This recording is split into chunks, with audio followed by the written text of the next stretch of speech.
రాష్ట్ర కాంగ్రెస్ నాయకులకు ఒక గుడ్ న్యూస్ వచ్చింది. ఏంటంటే కేబినెట్ విస్తరణ జరగబోతా ఉన్నారు. అంటే ఆదివారం రోజున కేబినెట్ విస్తరణ జరగబోతా ఉందని చెప్పి ఢిల్లీ నుంచి లీక్లు వచ్చినాయి.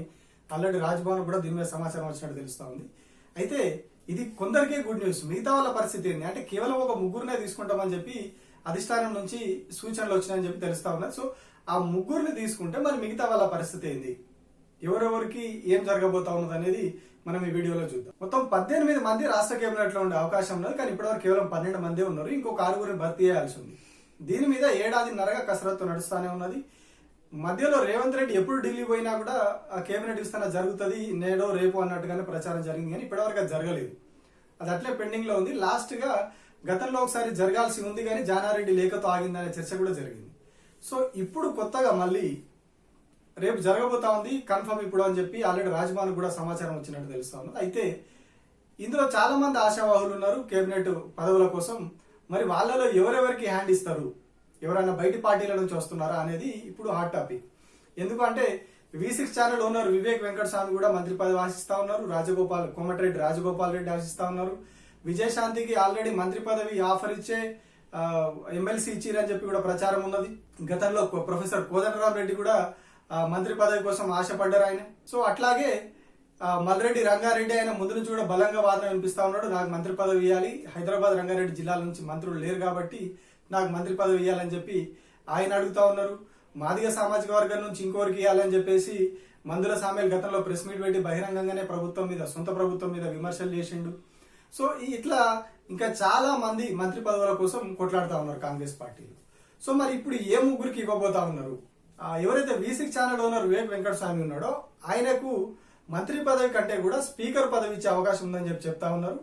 ఆయనకు స్పీకర్ పదవి ఇచ్చి అదే మాల సామాజిక వర్గానికి సంబంధించినటువంటి స్పీకర్ గా ఉన్నటువంటి గడ్డం ప్రసాద్ కేబినెట్ లోకి తీసుకుంటే హైదరాబాద్ రంగారెడ్డి జిల్లాలకు న్యాయం చేసినట్టు ఉంటుందని చెప్పి ఆయన తీసుకునే అవకాశం ఉంది. సో ఆయన ద్వారా మల్రెడ్డి రంగారెడ్డికి చెక్ పెట్టే అవకాశాలు కనిపిస్తా ఉన్నాయి.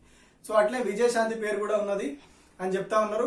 ఇక రాజగోపాల్ రెడ్డి పరిస్థితి ఏందనేది ఇప్పుడు ఇంకా చర్చ నడుస్తా ఉన్నది. అసలు రాజగోపాల్ రెడ్డికి ఇస్తారా ఇవ్వరా, తీసుకుంటారా? ఎందుకంటే ఆల్రెడీ వెంకటరెడ్డి ఆయన అన్ననే ఉన్నాడు కేబినెట్ లో. ఇప్పుడు రాజగోపాల్ రెడ్డి ఇంకొక పర్సన్ తీసుకుంటే ఒకే ఇంట్లో ఇద్దరికి ఇచ్చినట్టు అవుతుంది. సో అదే జరిగితే నల్గొండ జిల్లాకు సంబంధించినటువంటి మిగతా నేతలే ఊకోరు. ఇక ఈ మంత్రి పదవి విషయంలో V6 ఓనర్ ఇంట్లో పెద్ద గొడవనే నడిచిందట.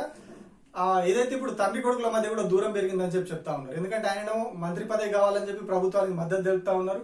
బట్ ఇటు కొడుకేమో మీడియా హౌస్ విషయంలో ఛానల్ సీఈఓస్ మీద గొడవ నడుస్తా ఉన్నది. అందులో సీఎం రేవంత్ రెడ్డి ఎంటర్ ఈయనను ఇబ్బంది పెడతా ఉన్నాడు అని చెప్పి అది జరుగుతా ఉంది. సో ఈయన కంప్లీట్ గా ప్రభుత్వానికి దూరం జరుగుతా ఉన్నాడు.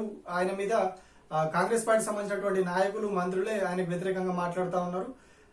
శ్రీధర్ బాబే డైరెక్ట్ అన్నారు, ఒక బయటి వ్యక్తి మూడో వ్యక్తి వచ్చి మాట్లాడితే మేము పట్టించుకోమని చెప్పి. అట్లాగే రామగుండం ఎమ్మెల్యే కూడా స్థానిక ఎంపీ అయినటువంటి వంశీ మీదనే కామెంట్స్ చేశారు. అంటే వంశీ అనే వ్యక్తి V6 వివేక్ కొడుకైనటువంటి వంశీ అనే వ్యక్తి పార్టీ నుంచి దూరం జరుగుతా ఉన్నాడు. బట్ వివేక్ పార్టీకి దగ్గర అవుతా ఉన్నాడు. సో వీళ్ళు ఎందుకు అంటే ఈయనకు పదవి కావాలి, ఆయనకు మీడియా హౌస్ కాపాడుకోవాలి. సో ఇద్దరి మధ్యలో దీని విషయంలో గొడవ జరుగుతా ఉన్నదని చెప్పి ప్రచారం జరుగుతా ఉన్నది. సో దానికి బలం చేకూర్చేలాగా రీసెంట్ గా వాళ్ళ సొంత పేపర్ లోనే వివేక్ ఫోటో లేకుండా కొన్ని యాడ్స్ కూడా వచ్చినాయి.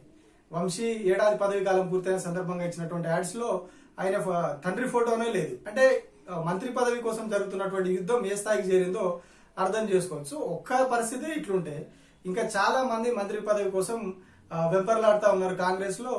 సో రేపు ఆ ముగ్గురు పేర్లు ఎవరు ఇస్తారు, ఆ ముగ్గురు ఎవరు బయటపడబోతా ఉన్నారు, కేబినెట్ లో బెర్తులు దక్కించుకోబోతా ఉన్నారు. అప్పటి వరకు ఒక ఎత్తు. సో రేపు వాళ్ళ పేర్లు బయటకు వచ్చిన తర్వాత కాంగ్రెస్ లో పరిస్థితులు ఎట్లా ఉంటాయి అనేది అసలు డ్రామా అప్పుడు స్టార్ట్ అవుతుంది. అసలు ఆట రంజు అప్పుడు మారుతుంది. మల్లెడ్డి రంగారెడ్డికి ఇవ్వకుంటే ఆయన ఊకోడు. వివేక్ వెంకటస్వామికి ఏ పదవి ఇది స్పీకర్ గాని మంత్రి పదవి కానీ ఏది రాకుండా ఆయన ఊరుకోడు. ప్రేమ్ సాగర్ రావు ఉన్నాడు మంచిర్యాల నుంచి, ప్రేమ్ సాగర్ రావు ఇవ్వకుంటే ఆయన ఊరుకోడు. వివేక్ ఇస్తే ప్రేమ్ సాగర్ రావు కూడా, ప్రేమ్ సాగర్ రావుకి ఇస్తే వివేక్ ఊరుకోడు. మాదిగ సామాజిక వర్గం నుంచి ఒకరిని తీసుకోకపోతే వీళ్ళ వివేక్ ఇస్తే మాల సామాజిక వర్గం, మాదిగ సామాజిక వర్గం నుంచి ఇవ్వకపోతే ఎమ్మెల్యేలు ఎవరైతే మాదిగ సామాజిక వర్గం వాళ్ళు ఉన్నారో వాళ్ళు ఊరుకోరు. సో ఇట్లా చాలా చిక్కుముడులు ఉన్నాయి కేబినెట్ విస్తరణకు సంబంధించి. సో దీని మీదనే మీనాక్షి నటరాజన్ కూడా సీఎం రేవంత్ రెడ్డిలో దాదాపు గంట 2 గంటల పాటు రీసెంట్ గా డిస్కషన్ కూడా చేసిరంట. సో ఈ చిక్కుముడులన్నీ మరి ఎట్లా విప్పుతారు, రేపటి రోజున జరగబోయే గందరగోళ పరిస్థితులు, కాంగ్రెస్ పార్టీలో ఆగ్రహ జ్వాలలు, అసలే ప్రజాస్వామ్యం ఎక్కువ కాంగ్రెస్ పార్టీలో, గాంధీ భవన్ లో కూర్చొని ధర్నాలు చేస్తారు, గాంధీ భవన్ లోనే కొట్లాడుకునే పరిస్థితి ఉంటది. సో రేపు కేబినెట్ విస్తరణలో ఎవరికి సీట్లు దక్కబోతా ఉన్నాయి ఆ ముగ్గురికి అనేది బయటకు వచ్చిన తర్వాత అక్కడ గాంధీ భవన్ లో ఎట్లా ఉంటది పరిస్థితి, గాంధీ భవన్ లాగా ఉంటుందా, మరో భవన్ లాగా మారుతా అనేది చూడాలి. Thank you.